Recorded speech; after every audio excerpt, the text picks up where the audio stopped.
Hello friends, welcome back to smart GS academy.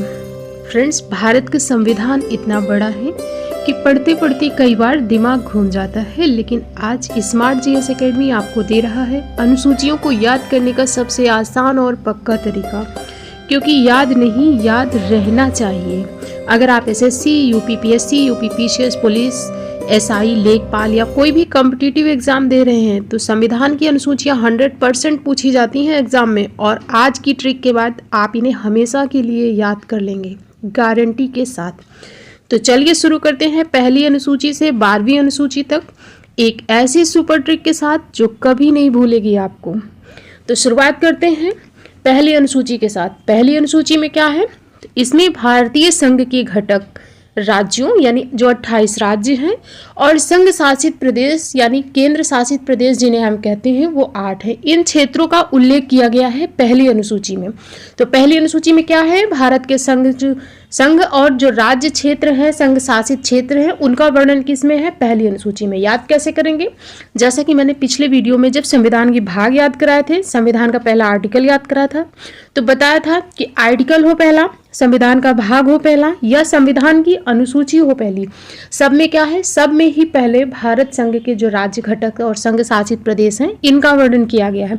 क्योंकि क्या होता है, संविधान भारत का है। जब भी हम कोई बुक लाते हैं तो उसमें सबसे पहले अपना नाम लिखते हैं, क्योंकि बुक हमारी है तो हम सबसे पहले अपना नाम लिखेंगे। तो ठीक उसी तरीके से संविधान भारत का है, तो पहले भाग हो, अनुसूची हो या आर्टिकल हो, उसमें क्या उल्लेख होगा, भारत के जो भी संघ राज्य हैं और संघ शासित प्रदेश हैं उनका उल्लेख होगा। याद हो गया पहली अनुसूची। अब दूसरी देखते हैं। दूसरी अनुसूची, इसमें विभिन्न संवैधानिक पद, राष्ट्रपति हो, राज्यपाल हो, सुप्रीम कोर्ट हो, हाई कोर्ट के न्यायाधीश हो, सीएजी हो, आदि लोगों के जो वेतन भत्ते हैं ना, वेतन भत्ते और विशेषाधिकार का उल्लेख है दूसरी अनुसूची में। क्वेश्चन यहाँ से पूछा जाता है कि जो संवैधानिक पद हैं उनके वेतन का उल्लेख किसमें है, तो दूसरी अनुसूची में है। याद कैसे करेंगे, फनी तरीके से याद करेंगे। देखिए, अगर किसी के पास ज़्यादा पैसा आ जाए, गाड़ी ले ले और घर ले ले, ज़्यादा पैसा आ जाए, तो लोग क्या बातें करते हैं कि इसका पैसा 2 नंबर का पैसा तो नहीं है। यही बोलते हैं ना कि इसका जो पैसा है 2 नंबर का तो नहीं है।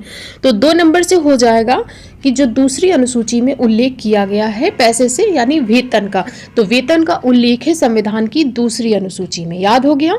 इसके बाद नेक्स्ट है तीसरी अनुसूची। तीसरी अनुसूची में है शपथ।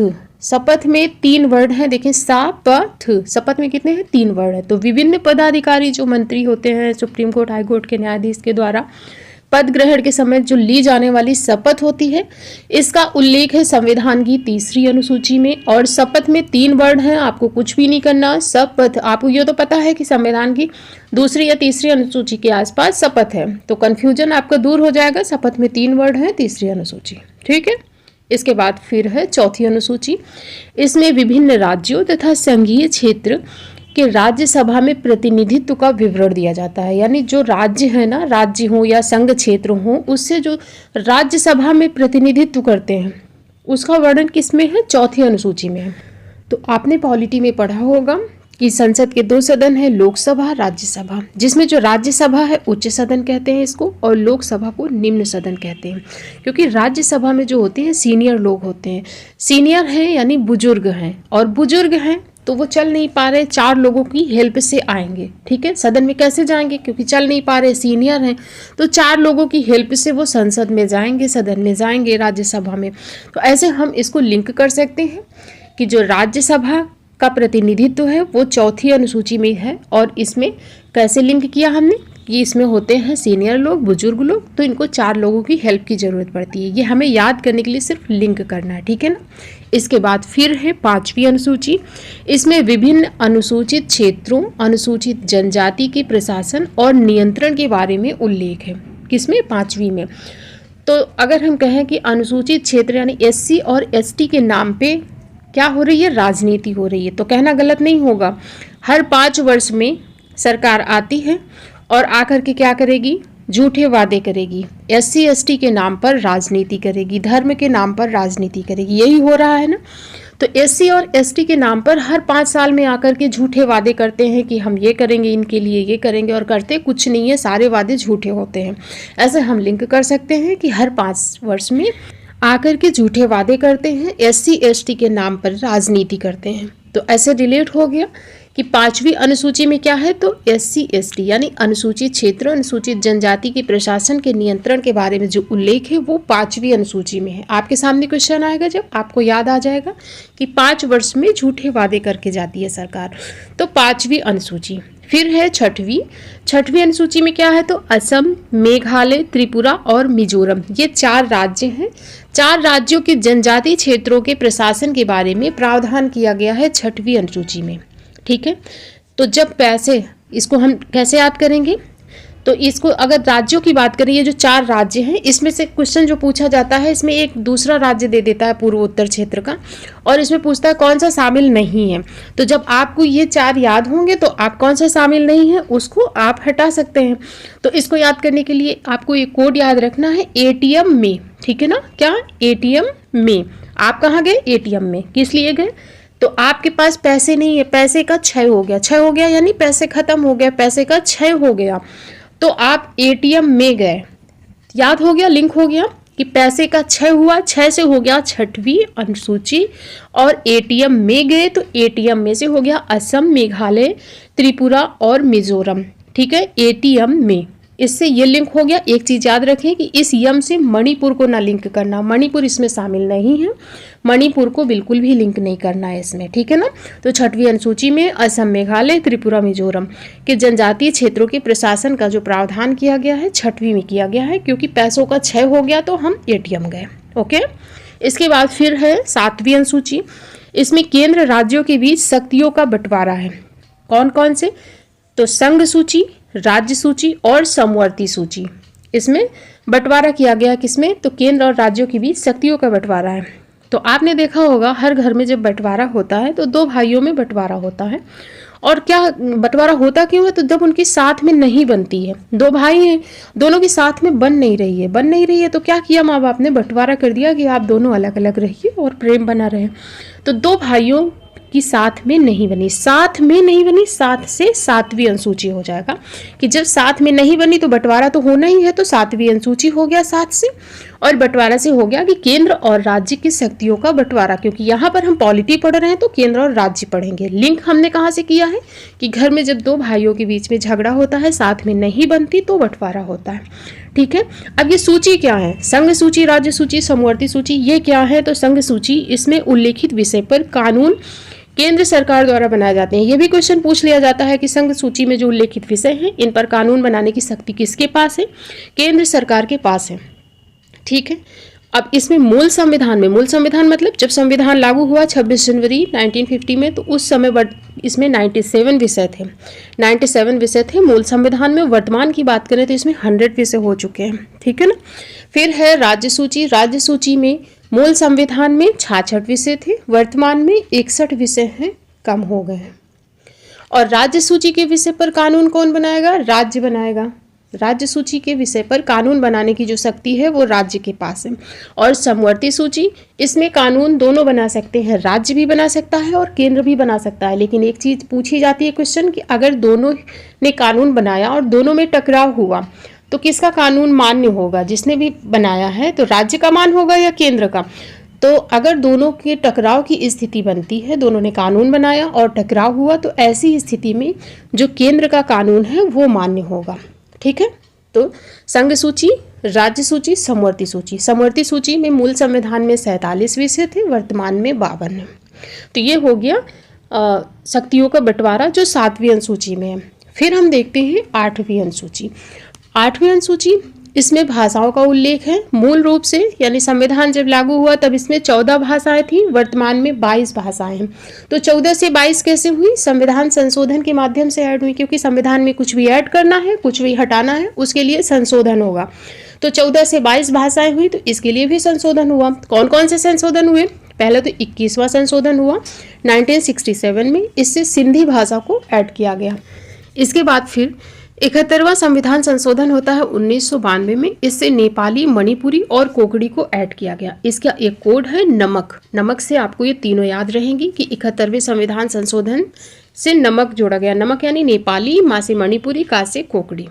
फिर है 92वां संविधान संशोधन 2003 में होता है और इससे बोडो, डोगरी, मैथिली और संथाली 4 भाषाएं जोड़ी गई। तो इसका भी कोड है BDMS, BDMS। तो BDMS से क्या हो गया, B से हो गया बोडो, D से डोगरी, M से मैथिली और S से संथाली।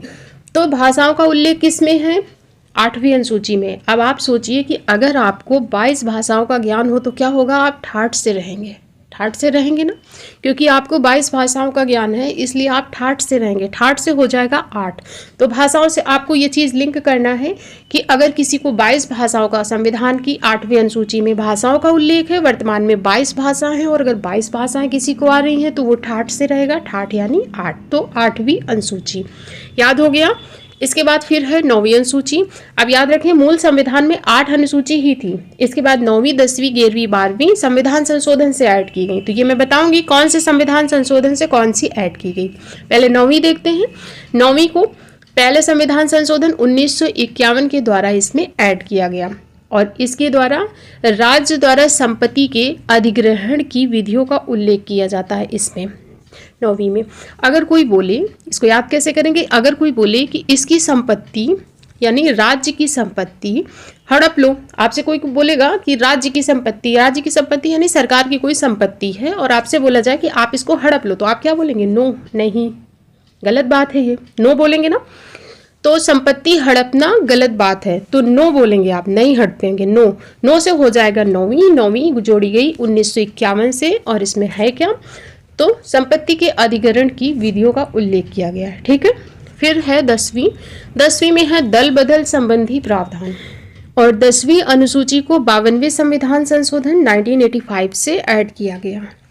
तो क्या याद कैसे करेंगे इसको, तो दल बदल कर कौन रहा है, नेता कर रहे हैं। नेता लोग क्या कर रहे थे, चुनाव तो जीत रहे हैं दूसरी पार्टी से और इसके बाद पार्टी बदल रहे हैं यानी दल बदल कर ले रहे हैं। तो क्या बोला गया, परेशान हो गए लोग, फिर बोले बस अब तो संविधान संशोधन होगा, इस दल बदल के लिए अब कानून बनाया जाएगा सख्त, अब बस, अब बहुत हुआ, अब बस। तो बस से हो गया 10, ठीक है। दल बदल संबंधी जब आपको आपके सामने क्वेश्चन आएगा तो आपको याद आ जाएगा कि दल बदल के लिए तो बोला गया कि बस अब तो संविधान संशोधन होगा। तो बस से हो गया 10 और दल बदल से हो गया दल बदल संबंधी प्रावधान। 10वीं अनुसूची। फिर है 11वीं अनुसूची, इसमें इसे ऐड किया गया था 73वें संविधान संशोधन 1993 से और 12वीं अनुसूची इसे 74वें संविधान संशोधन 1993। तो इनके ईयर एक ही है, 11वीं और 12वीं दोनों ही 1993 यानी कि 1993 में ऐड की गई हैं। 11वीं के लिए 73वां, तो 12वीं के लिए जाहिर सी बात है 74वां संविधान संशोधन हुआ। और 11वीं के लिए क्या है, तो इसमें पंचायती राज संस्थाओं को कार्य करने के लिए 29 विषय प्रदान किए गए हैं। तो 11वीं में क्या है, पंचायती राज संस्थाओं का प्रावधान है। तो अब इसको कैसे याद करेंगे, तो आपने देखा होगा जब 10वीं में बच्चे पढ़ते हैं, 10th में होते हैं तो बहुत ही सीरियस होते हैं। क्यों, 10th हो या फिर 12th हो, दोनों में ही बहुत सीरियस होते हैं क्योंकि बोलते हैं बोर्ड एग्जाम है, हमको बहुत पढ़ना है, सीरियस है, हम पढ़ाई करेंगे। तो 10th में क्या है, सीरियस होते हैं बोर्ड एग्जाम को लेकर के। लेकिन जब 11वीं में जाते हैं ना तो फिर सीरियस नहीं रहते, फिर वो पंचायत शुरू कर देते हैं। 11वीं में जैसे ही पहुंचे 11th क्लास में तो पंचायत शुरू, सोचते हैं हमारे बोर्ड एग्जाम तो है नहीं तो अब हम पंचायत ही कर लें। तो 11th में पंचायत करते हैं तो 11th से 11th यानी 11वीं अनुसूची हो गई। पंचायत करते हैं तो पंचायती राज का प्रावधान हो गया, याद हो गया आपको। फिर है 12वीं, इसे 74वें संविधान संशोधन 1993 से ऐड किया गया और इसमें नगरीय क्षेत्र की स्थानीय स्वशासन संस्थाओं को कार्य करने के लिए 18 विषय प्रदान किए गए।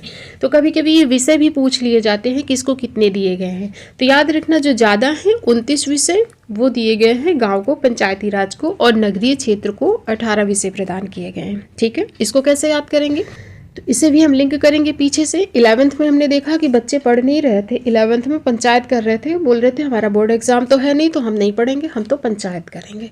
फिर घर वालों ने देखा कि ये तो पढ़ ही नहीं रहा, ये तो पंचायत कर रहे हैं, तो इनका 12th का रिजल्ट बिगड़ जाएगा, क्या करें, इनको शहर भेजते हैं, नगर भेजते हैं इनको, तब वहाँ जा कर के ये पढ़ेंगे नहीं, यहाँ गाँव में पंचायत ही करते रहेंगे।